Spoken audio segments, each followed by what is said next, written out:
Hey guys, what's going on? It is Christian or ICMAKOs here, bringing you a long-awaited video that I've actually been wanting to make in this channel for a long time. And it's the tour of my main multiplayer world, the PP World 2.0. And the PP World 2.0 is a multiplayer world that me and my friends built so we can just have fun and basically play Minecraft. And I've been having a long time resenting on making this video because like I didn't know the proper time for me to make it, but I think now is a good time as ever since we built a lot of this world. Yeah, I feel like now is the perfect time for me to show you everything. And yeah, my friends also suggested for me to do this. I will give a special thanks to them in the description below. And yeah, let's get started. Now, over here is the beginning of the world on the front, as you can see. The sign, as you were able to see a little bit of it, that's the main world sign.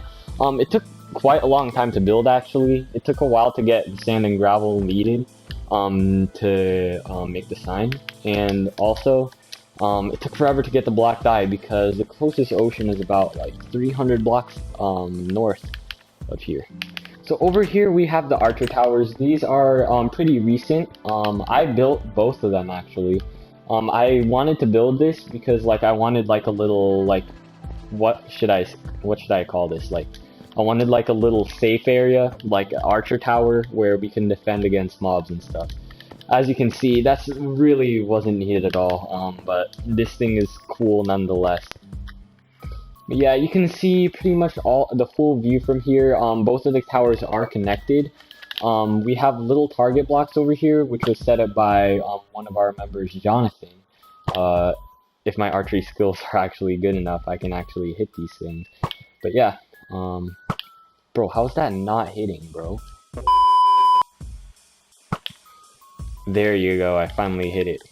So yeah, that's basically this.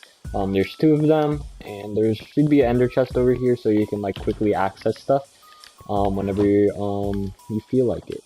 Over here we have the main entrance, which is like a gate sort of thing. If you didn't know, Jonathan pretty much built like 99% of the wall. He's one of my friends and fellow members of this world. This thing is huge. Like here's the map of most of it. The bottom two level 0 maps are not shown because yeah, this map can't really do that. So yeah, this is pretty much a brief overview in the world, and if you can see the gray thing where I'm like standing at, the gray line, that's pretty much the entire wall, and goes from here and loops around all the way over there. Now over here we have Brady's sandcastle, and I'll show you a little bit of inside here. Over here we have moats, which is really simple and I like it. Over here we have the throne. It's not that special, but it has gold on it, so it's automatically good. Over here we have some towers over here. There's two of them just like the ones outside of the wall, and they lead all the way up here. And Brady was really smart in the way he built it because if you can see, he put sandstone to make the sand float because sand in Minecraft has gravity, and that's how he was able to keep all of this afloat. And yeah, it's really cool. But that one bit of sandstone over there is kind of bothering me though. Yeah, 0 out of 10 stars for this build. Yeah, anyways, I was just joking. Let's get on with the rest of the tour. Over here we have acacia trees. I added this because there's literally no acacia biome, literally for miles in this world. The same with jungle.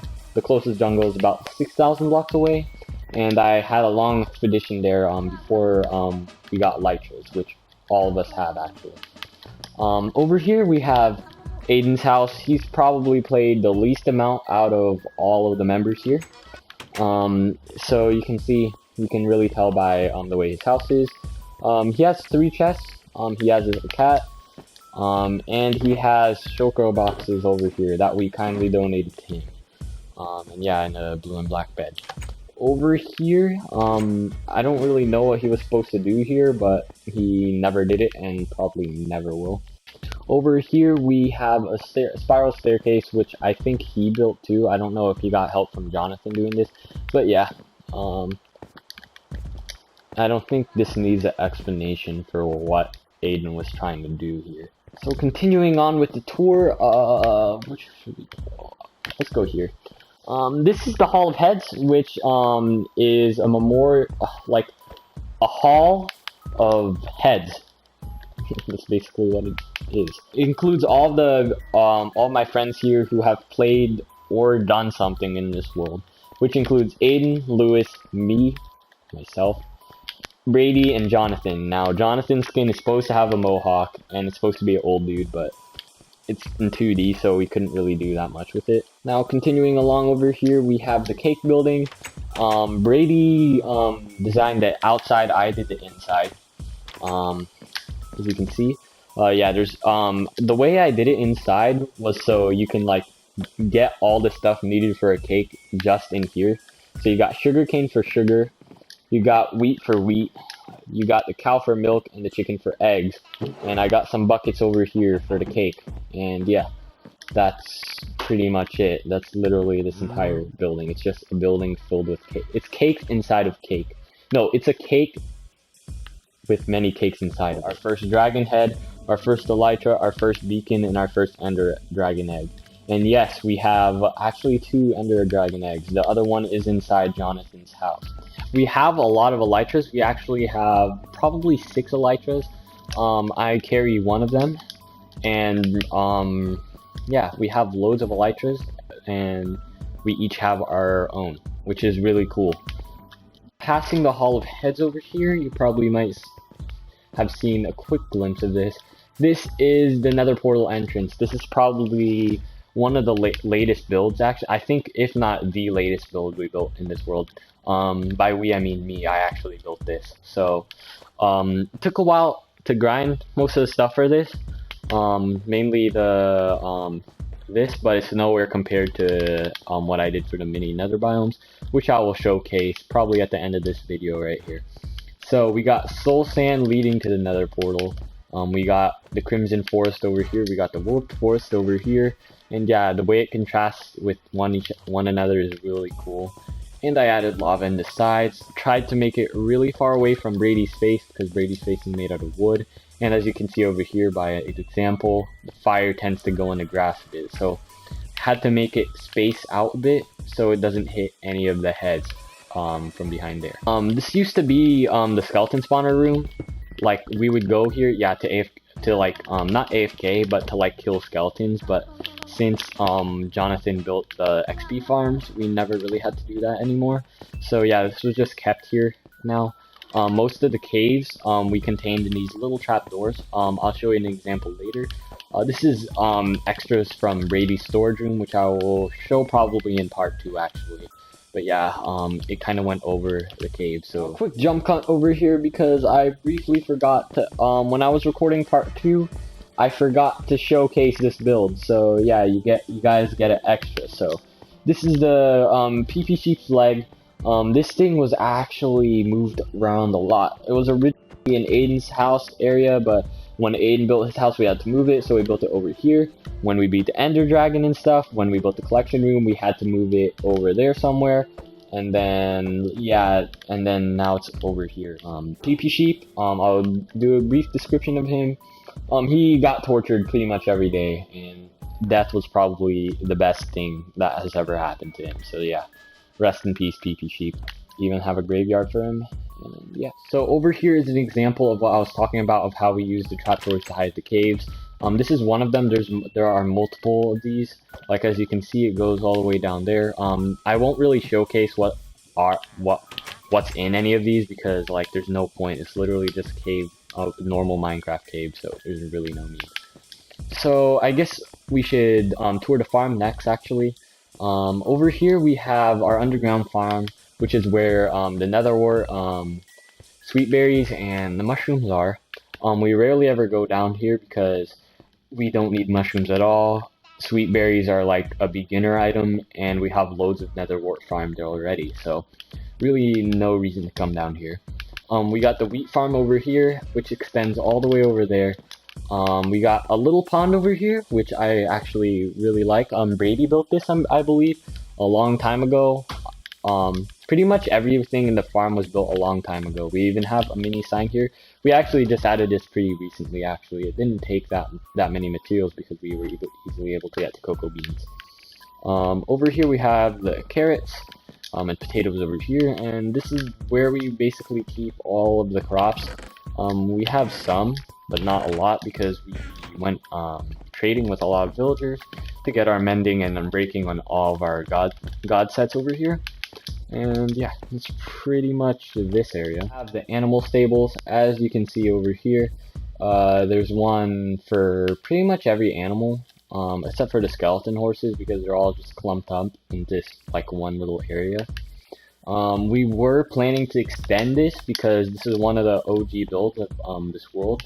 We're planning to extend it more this way, but there was really no need because we have elytras to get around, and there's really no need to get any horses anymore. So yeah, we just decided to keep the normal stables. So yeah, no need to change any of that. Moving along here, we got another one of the caves down here. Now, this is the second beacon. We have 4 maxed out beacons, I believe.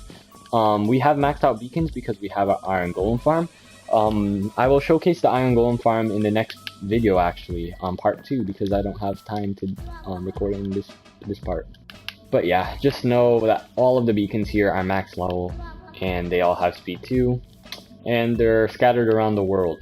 And we are planning to get a 5th one, but probably not gonna happen. Over here we have the sugarcane farm. We never made an automated one because I felt like it was like cool just to have a natural one where you like pick it off by hand. This is where the cactuses are. We never use this thing actually. Whenever I just need like one piece of green dye, I'll like come here, break a couple. Over here we have the chicken coop. I do not know why, but horses love to be in the chicken coop, and there's like no reason to. They just love to stay here, and yeah, now I have a lot of eggs. As the sun is setting, we can go over the rest of the pens here. We got the sheep pens over here, the pig pens, which unfortunately some of them despawned. I don't know why that happened. And we got the cow pen, my fellow brethren. Yeah, and this was the wheat farm and cactus from earlier. And over here, there used to be a small fishing hut over here, but we since then destroyed it because there was really no reason to have it here. And yeah, I have my own dock over here. The conduit is over here, with the heart of the sea in the middle at max level, with the prismarine surrounding it. This thing's really useful, and yeah, I built a lot of my house because of it. Now, bamboo, the bamboo covers pretty much most of this area over here. The main part of the forest is over here. Let me showcase Turtle Paradise, actually. This was a trademark of the original world, and we have successfully managed to get it back in this world. It took quite a while, actually, because the oceans were pretty far away from where our base is currently, so yeah, it took a while. As you can see, there are a lot of eggs here. They're actually almost cracked. That's kind of bad, but we're in peaceful, so no mobs can really get to it. There are a lot of turtles, actually. There's probably like about 10 of them, maybe 15 roaming around the lake right now, but don't worry, I fenced it off. They can't escape, as you can see over here, which that kind of sounds cool.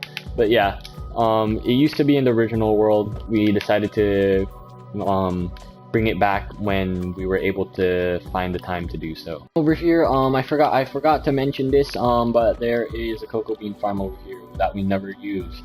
So yeah, that's there. Over here we have the bee dome, which is actually one of our favorite builds, actually. But we never go in here anymore because honey is sort of useless if you think about it. Yeah, they don't really serve that big of a purpose, and yeah, but it's cool that we added like a place full of the buzzy bees in here. And yeah, it's really nice to have it, and we were really hyped when we finished just because it took forever to get the beehives. Like, I'm telling you, it took forever. Alright, going out of the bee dome, we have the chorus fruit plant area, and I really dislike this area because it's so basic. It's just literally endstone, and the chorus fruit sits on top of it. Some of the bamboo is covering it, which is good, I guess. I don't know, but yeah. Don't like this build, but we have it just for course fruit and flex that we beat the Ender Dragon. Over here, it's probably one of the best builds actually I ever did in this world. I actually built all of this, so yeah. But Brady helped me with the pond, so thanks, Brady. We have the lava pond over here.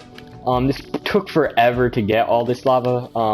I'll showcase it in the Nether, and then I'll showcase our Nether hub in the next episode. But we had to temporarily make a Nether portal here, so we can quickly access lava and then go back and then fill the lava in over here. It was a long, tedious process, actually. I still remember it. Over here we have Soul Sand, the mini Soul Sand Valley, the mini Crimson Forest, and the mini Warp Forest. Now this thing was lit. Like this thing was built obviously in the Nether update. That's why it's here. But yeah, I built all of this. It took forever to get all the blocks. But it paid off at the end, and I really love this build. It's one of my favorites, and yeah, we're just all in all really love this build. Also, here is where the wall ends right there. It goes way over there and loops all around to Villager Plaza, which is actually a long way from here.